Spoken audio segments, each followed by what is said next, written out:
Dan selalu juga saya suka analogikan. Benda ni bukannya susah sangat. Memang kita tak mampu nak terjemahkan dengan teori-teori saintifik. Tetapi untuk mengandaikan supaya mudah otak-otak dan akal kita menerima secara lebih sederhana. Walaupun tiada kepentingan pun untuk mensaintifikkan peristiwa Isra' dan Mi'raj, tuan-tuan. Sebagai contoh, pasal apa Rasulullah boleh pi selaju itu? Selalu saya mengandaikan kalau kita berjalan kaki sebagai contoh untuk tempoh 30 minit. Kita berjalan kaki 30 minit, berapa kilo masa yang kita boleh capai? 2 kilo.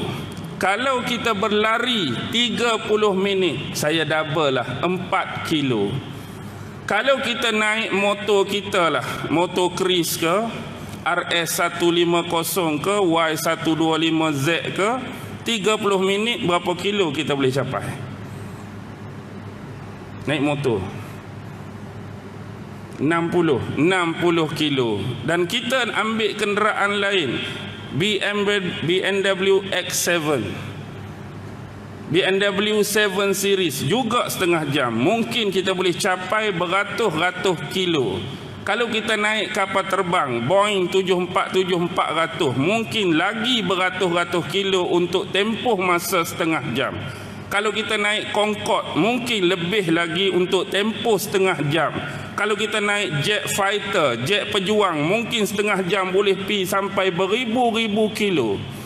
Dan kalau kita naik roket sama seperti yang Syekh Muzaffar naik, mungkin lebih lagi kilo yang mampu kita capai dalam tempoh 30 minit.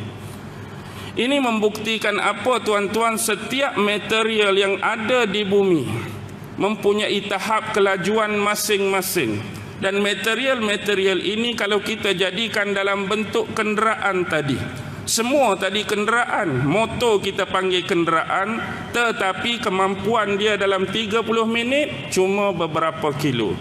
Kereta juga kenderaan, tapi kemampuan dia mengatasi kemampuan motor tadi. Begitu juga kapal terbang, kemampuan dia melebihi kemampuan kereta. Begitu juga jet fighter, kemampuan dia melebihi kemampuan Concorde. Begitu juga roket, kemampuan dia melebihi daripada jenis-jenis kenderaan yang disebutkan. Dan dia bergantung kepada kenderaan yang bawa kita untuk kita capai lebih kilometer dalam setiap perjalanan kita, walaupun masa yang kita ambil sama 30 minit. Bergantung kepada jenis kenderaan yang bawa kita. Jadi bila kita analogikan yang Rasulullah ni bukan naik semua benda tadi. Rasulullah tak naik motor, tak naik kereta, tak naik jet fighter, tak naik roket macam pi ke bulan. Rasulullah naik apa? Rasulullah naik apa? Rasulullah naik sejenis binatang tunggangan yang dikhususkan kepada Rasulullah, khas daripada syurga, yang dinamakan sebagai burraq. Apa dia burraq? Barq. Apa dia barq? Kilat. Kilat. Selalu kita sebut satu benda bila bergerak laju sepantas kilat. Kilat ni sekelip mata, cap, laju sungguh. Sebab tu kita perkirakan antara kelajuan benda-benda tadi, dia tak akan lebih daripada kelajuan suara. Suara dia punya kelajuan dia lagi tinggi daripada material tadi. Begitu juga dengan kelajuan cahaya akan lebih tinggi daripada kelajuan suara. Kalau kita nak tengok sebagai contoh, selalu saya anggarkan daripada bumi ke bulan. Bumi ke bulan jarak dia 350,000 kilometer. Bumi ke bulan 350,000 kilometer. Bumi ke matahari 150 juta kilometer. Baik, kelajuan cahaya yang berjaya direkod setakat ini ialah 300,000 kilometer per second. Cahaya boleh bergerak satu saat, 300,000 kilo. 300,000 kilo satu saat. bumi dengan bulan 350,000 kilo. Jadi cahaya boleh pi ke bulan. Contoh kalau dia bergerak dari bumi, berapa second?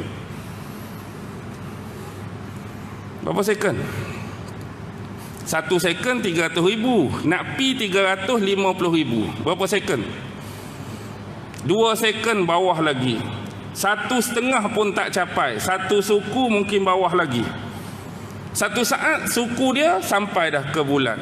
Kalau matahari yang 150 juta kilo, lebih kurang anggaran 8 minit cahaya boleh sampai.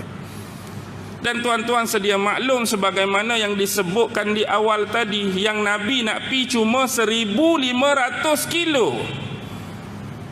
Nak pi 1,500 kilo, 1 second 300,000.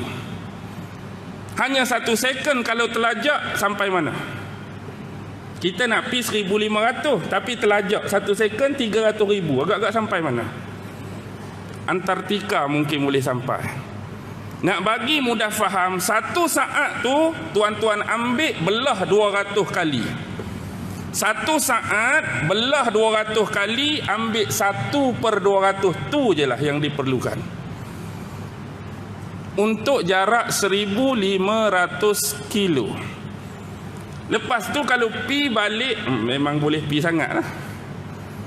Sebab kenderaan yang bawa Nabi tu walaupun buruk, dia dijadikan daripada unsur apa? Unsur apa buruk tu? Unsur cahaya. Dan bila sebut cahaya sekalipun, adakah akan menyamai unsur cahaya yang Allah ciptakan buruk dengan cahaya biasa? Tidak sama. Adakah unsur cahaya yang Allah ciptakan Jibril menyamai unsur cahaya yang Allah ciptakan buruk? Juga pasti tidak sama. Walaupun sama-sama kita sebut sebagai cahaya. Jadi kalau cuma perlu 1/200 belah 1 second untuk pi dan 2/200 untuk balik pula, jadi pelik ke kalau Rasulullah boleh balik dalam waktu yang sama?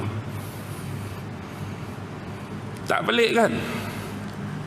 Cuma yang jadi pelik selalu dipertikaikan oleh teori sains ialah bila seorang manusia bergerak sama dengan kelajuan cahaya atau lebih daripada kelajuan cahaya, apa yang akan jadi pada orang tu?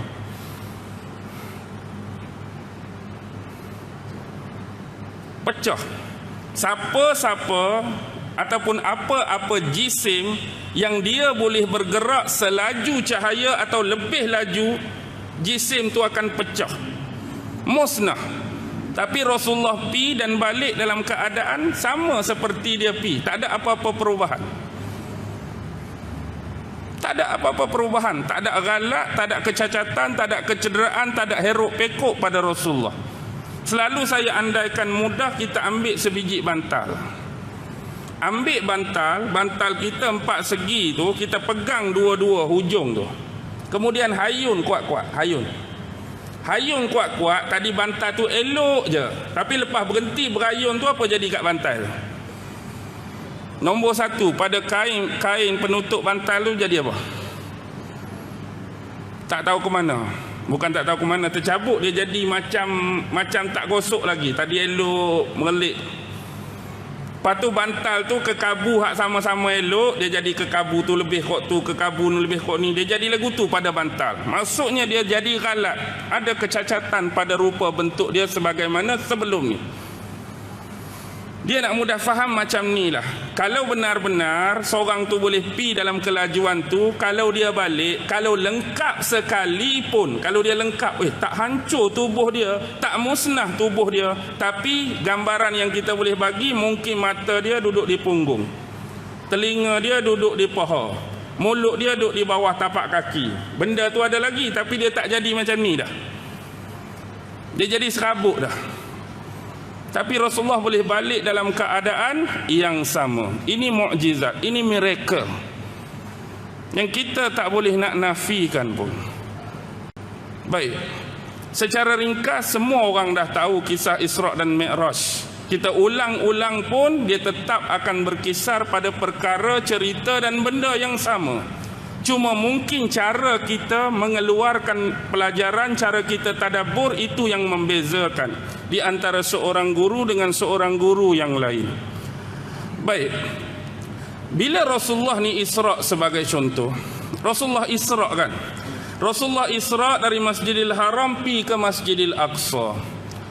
Kalau kita tengok waktu Isra' ni, ada 3 makhluk Tuhan yang terlibat. Ada 3 makhluk Tuhan yang terlibat. Pertama, pengawal dan pengiring perjalanan Nabi. Siapa? Malaikat. Yang kedua, orang yang nak dibawa tu. Tujuan Isra' dan Mi'raj ini dilangsungkan kerana dia Nabi Muhammad. Dan yang ketiga, yang Nabi tunggang tu, apa dia? Buraq. Baik. Ada unsur kemalaikatan, ada unsur kemanusiaan, dan ada unsur kehaiwanan dan kebinatangan. Jadi dalam konteks ini kita mengambil pendekatan daripada tadabbur ulama-ulama berkontekskan sufi dan tasawuf. Mereka menggambarkan daripada 3 elemen makhluk Allah ini, yang mana satu jenis dalam bentuk kemalaikatan ni Allah bagi pada mereka akal semata-mata tanpanya nafsu.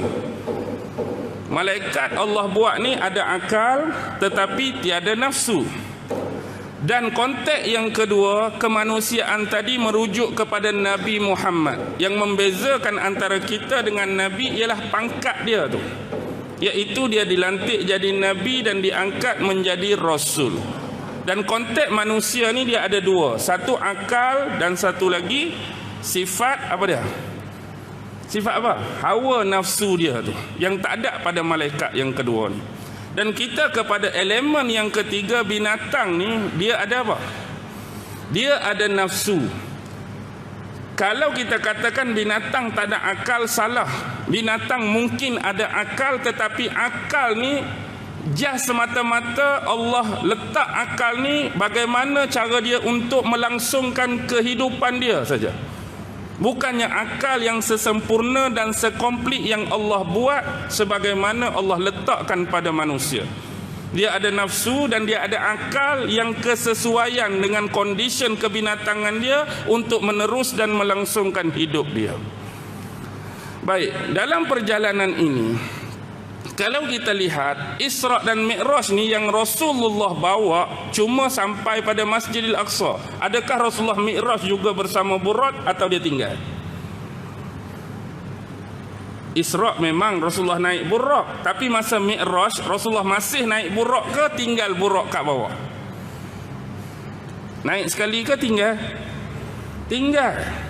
Gambaran dari sudut elemen sufi dan tasawuf tadi ialah sifat tu. Bila kita ni nak naik Mi'raj bersama dengan Allah, jadi yang kita bawa cuma sifat kemalaikatan dan sifat kemanusiaan. Tapi yang kita nak tinggal sifat apa? Sifat kehaiwanan dan kebinatangan tu kita nak tinggal kat bawah. Orang yang nak Mi'raj kepada Allah, dia kena tinggal sifat kehaiwanan dan kebinatangan dia. Tapi yang dia nak bawa sifat kemanusiaan dan sifat kemalaikatan yang ada pada dia bila nak Mi'raj kepada Allah Subhanahu wa taala. Sekarang tuan-tuan, bila Rasulullah sampai di Masjidil Aqsa, Rasulullah sampai saja di Masjidil Aqsa, apa yang berlaku di dalam Masjidil Aqsa? Rasulullah sudah ditunggu oleh sebahagian besar para utusan-utusan sebelum ini, nabi-nabi dan rasul. Secara ringkas, apa yang berlaku seterusnya? Rasulullah mengimamkan solat. Rasulullah mengimamkan solat. Habis mayang, kemudian Rasulullah keluar. Dan bila Rasulullah keluar, Jibril datang kepada Rasulullah. Ni sebelum berlakunya Mi'raj, Rasulullah Jibril bawa 2 bekas. Satu berisi susu, satu lagi berisi arak. Rasulullah pilih yang mana? Rasulullah pilih yang mana? Rasulullah pilih susu bersesuaian dengan fitrah kemanusiaan. Fitrah manusia akan memilih susu berbanding dengan arak. Itu pun dalam keadaan Rasulullah pilih fitrah, berlambak umat dia yang cari hak Rasulullah tak pilih tu. dalam keadaan pilih hak elok dah, berlambak hari ni umat dia yang pi cari hak Rasulullah tak pilih. Bayangkan kalau Rasulullah pilih hak tak sepatutnya, apa akan jadi?